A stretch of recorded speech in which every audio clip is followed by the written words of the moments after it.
Hello there all my lovely jewelry makers, I'm Christina of CSLdesigns and today I'm going to show you how to make these easy wire macrame bracelets.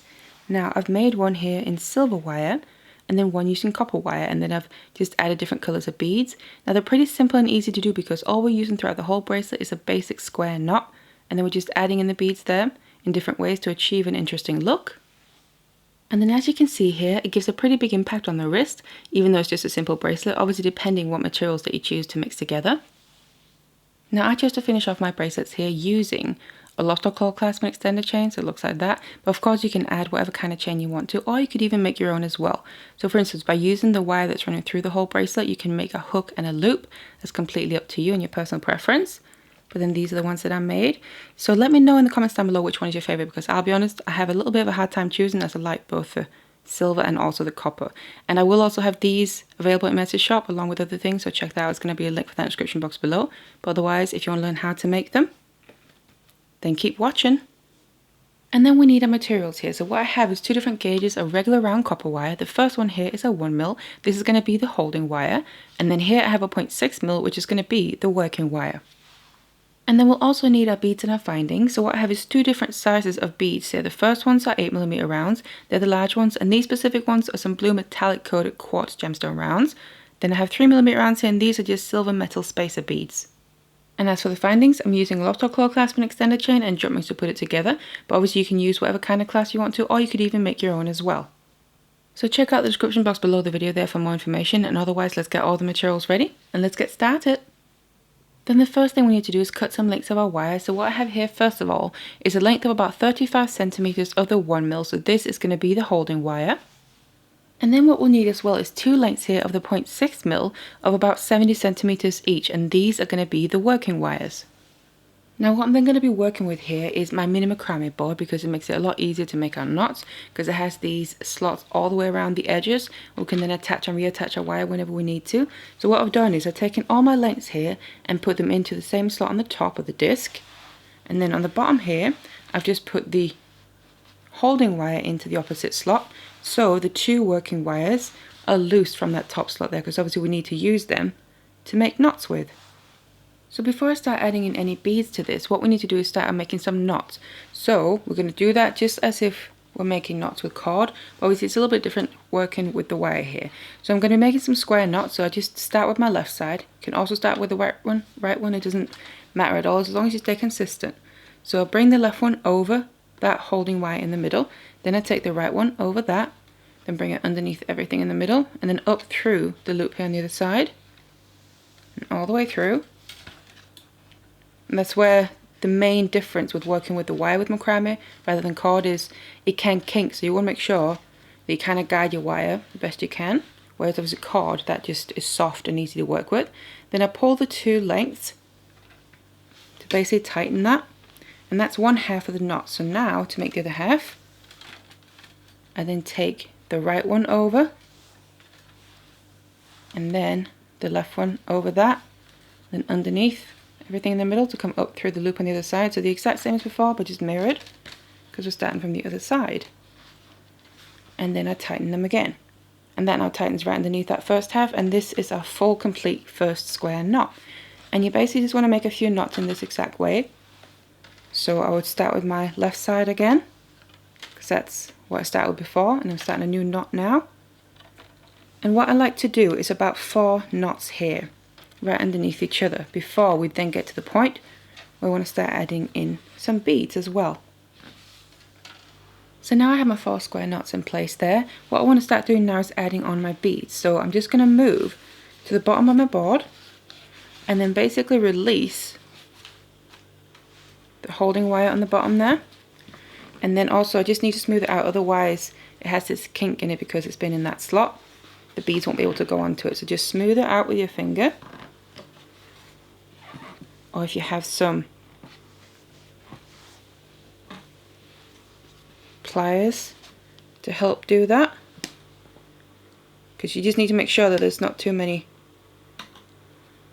unevenness on that wire there. I think that's about there. You can test one. And then you just take one bead at a time here, and these are the large ones that I'm adding to this holding wire in the middle. And I literally just feed them on here for now. Also, so we don't have to keep smoothing the holding wire out, just adding one bead at a time. So you can add however many you need to. And then once we get them all on there, get the last one, then just push them up a little bit. So we can then just reattach this wire into that same slot. Just like that. And then I just bring my board back down here. And then I have my beads sitting on this holding wire now. So they're ready to go. So then I come back up to where we're making all the knot work for now. And we can just push the beads up as we need them. So before I then make my next knot here with these working wires, I want to push up that very first bead, because obviously I want to start adding them in and then capturing them in place. So then what I'm going to do is take my working wires again, and then we just need to make another square knot, but this time below that bead. So push it as far up as it'll go to sit right underneath the previous knot there. And then we just make another knot in the exact same way. And then when we tighten this, these wires are going to end up going around the sides of the bead there and trap it in place, so it's not going to be able to move around up and down that holding wire. So that's the first half. Make the other half to make a complete square knot. And tighten that. And that bead is now in there safely. And what I also always like to do, because we're working with the wire here and making macrame, whenever I'm making a knot, I like to smooth out the wire as soon as I've finished the knot off. As you probably noticed me doing that. It helps smooth it out, so there's no kinks in there, because you want to make sure we don't get kinks in it. And if you do get some kinks, just smooth it out before it gets too bad, because it can damage the wire. But also we don't want that obviously in the actual piece. And it also helps warm up the wire, makes it more malleable and easier to work with. And then now what we need to do is then add in the other beads as well, because I want them alternating. So I just take one of my working wires at a time, and then I add one of my small little beads on and let it drop all the way down so that sits on that side there. Then I take the working wire from the other side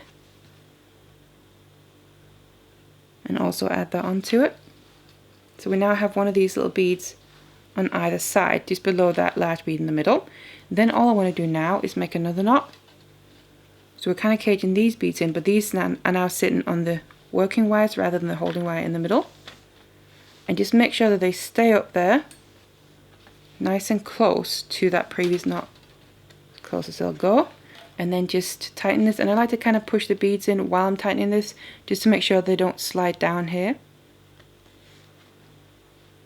Tighten that first half of the knot. You can see they then end up sitting in place, one on either side, and then the other half starting from the opposite side.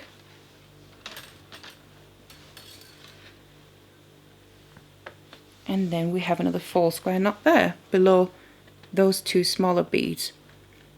And then once we've done that, alternating again, that means I need to push up one of the ones in the middle. Again, making sure I smooth out my wires. And then we just want to cage that in by making a square knot below it.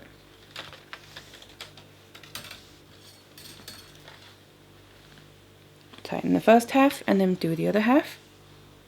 So I'm constantly just making square knots here, and we're kind of just adding beads in different ways along the way to get this interesting look to it, and adding a bit of colour as well. And then to alternate, because I just added one large bead in the middle on the holding wire, we add one of the small ones on either working wire. Let it drop down, and the same on the other side. And let that drop down and make a square knot, just like I showed you before, and like we're doing in between every single little section of beads. Get that up there, and then make sure those beads stay right close to that first knot, and tighten them nicely. And then don't forget to do the other half as well. And keep smoothing out your wire as you go. Just like that, and you basically just keep going like this, alternating from one to the other until you have the length that you need. Once you then reach the end here and have caged in that very last bead, then what we just want to do is do a few more square knots just like we have in the beginning. So I'm just going to continue doing square knots here, And we just want the same amount as we have in the beginning as well, so they become nice and even. So now I've finished my macrame section here. I've taken it off of my board, and all I have to do now is finish off the ends here. So first of all, I want to get rid of the working wires. Just going to show you on one end because it's the same on both. And what I then do is that very last knot, what you'll find is you kind of have a little well on both sides, and the two wires are coming out to kind of each their own direction. One is a little bit towards one side, so the back of the knot, and one towards the front of the knot. So what I'm going to do is just start with this one. It's going that direction towards the back. So I'm just going to flip this around as I'm holding on to it, and then actually bring it to the opposite side on this side here. So it's technically now wrapping around the holding wire in the middle, and it's coming out to the same side as the other one. But then I'm going to do the same with the other one. So grab onto that and then twist this around. So now this one wraps around that holding wire as well. And then we now need to finish them off. So what I do is go in and take my flush cutters, and then where it's crossing to the opposite side, where it's almost meeting up with the other side of the knot, I go in and cut off the excess. Make sure I leave a short little end. I just do the same with the other one. So I don't cut it where it's coming from on that side, I cut it on the opposite side here. So there's a bit of a length of wire left. You can kind of see it going across there. So what I then do is take my chain nose pliers, then go in and grab that. Just need to lift it up a little bit and grab that very end of the wire. And just get hold of it there, and then I flick my wrist towards the knot. So basically this end of the wire will end up going inwards towards the knot a little bit. Just flip it around, do the same on the other side. Grab hold of the very end of the wire and then flip it inwards. And then you can go in and squeeze them down. So just press them flat, which then means the end of the wire actually gets nestled into the very knot itself, while they're also both wrapping around that holding wire in the middle. So they're nice and secure, and make sure you can't feel any ends of any of the wires sticking out anywhere. And if you can't, then you finished it off nicely. And then you can just go and do the same on the other end as well. So then I've got rid of all of the working wires there on both ends, and this is then where you can decide what you want to do with the holding wires, because you can either do loops like I'm going to do and just attach a separate finding, or you can use these to make the findings with. So make a clasp with them, so that's a hook and a loop closure. Now I'm not going to do that in this tutorial. Like I said, I'm going to attach just pre-made findings, but I do have other tutorials where I have shown how to do that. So what I'm going to do is leave a link, you can click that, and then in that tutorial I show you how you can do that using that base wire in the middle there. But then here what I'm going to do is, like I said, just make a loop on either end here. So what I do is take my chain nose or flat nose pliers and I like to put my bracelet to the side like this, and then we need to put a bend into it, about almost a 90-degree angle like that. Bend it back, and then now what I'm going to do is take my 6-step bell making pliers. You can also just use round nose pliers depending what you have. Then we need to place them on that bend, and then I bring the tail here back around the pliers all the way around.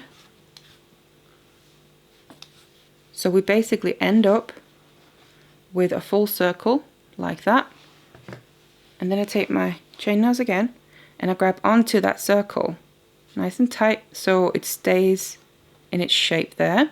Then I take this tail and wrap it around that little space that we have, that we left from where we put the bend in, a few millimeters or so. Wrap it around there until it then meets up with where the macrame starts. So we're basically just filling in that little gap here. Something a bit like that. You can also, if you need to, help squeeze them tight using your pliers. And then to cut off the excess, I just take my flush cutters, go in and cut it down. Nice and close. And then make sure you always, when you're cutting off wire, that the little end that we're going to have left, that we just squeeze that in. Because otherwise, if you put your finger over it now, you'll be able to feel it sticking out. And obviously you don't want that catching or scratching on your clothes or your skin or anything. So just make sure to tighten that down by squeezing it using your pliers, whatever you need to. And then once you've done that, put your finger over it again, so you make sure you can't feel it. If you can feel it, make sure you tighten it down a little bit more. Just like that. As you can see, it's kind of spinning around because the whole length of wire is just running through the bracelet. But once you've added your clasp and you've shaped it as well, then it's going to stay in place. So I've now attached, or rather made my loop there on the one end. On the other end, I'm just going to use that other end of that holding wire and do the exact same thing. So I end up with a loop on either end, and then I can use those loops to attach my findings to. And then attach your findings when you've done that, and all you have to do is shape the bracelet. So once you've either attached your findings or you made your own, then it's time to shape the bracelet. So what you can either do is shape this around that has the size and shape you want it to have, so like a bracelet mandrel, or you can just use your hands and fingers. So what I'm going to do is just go into one place here, and you don't want to put a big bend into it, that'll put it out of shape, but if you just go in and put slight curve into it, and basically go back and forth like this, from one side to the other, you can see we get a gradual curve in it. And then the aim is to bring the two ends here closer together so we can obviously use the clasp. And then once you've shaped it, we can then use the clasp and it's ready to wear. And it looks like this. So this is my final bracelet. So these are the ones that I made. So an easy macrame bracelet, but because we're using wire and mixing up the beads in a bit of a different way, it gives a really big and different impact. So I also think they lend themselves really well to mixing up colours. So you can see I've used some bright coloured beads, but then mixed with those metallic tones. I'd love to hear in the comment section down below what colours you would mix up. But otherwise, I really hope you enjoyed the tutorial. Thank you so much for watching it, and I'll see you in the next one.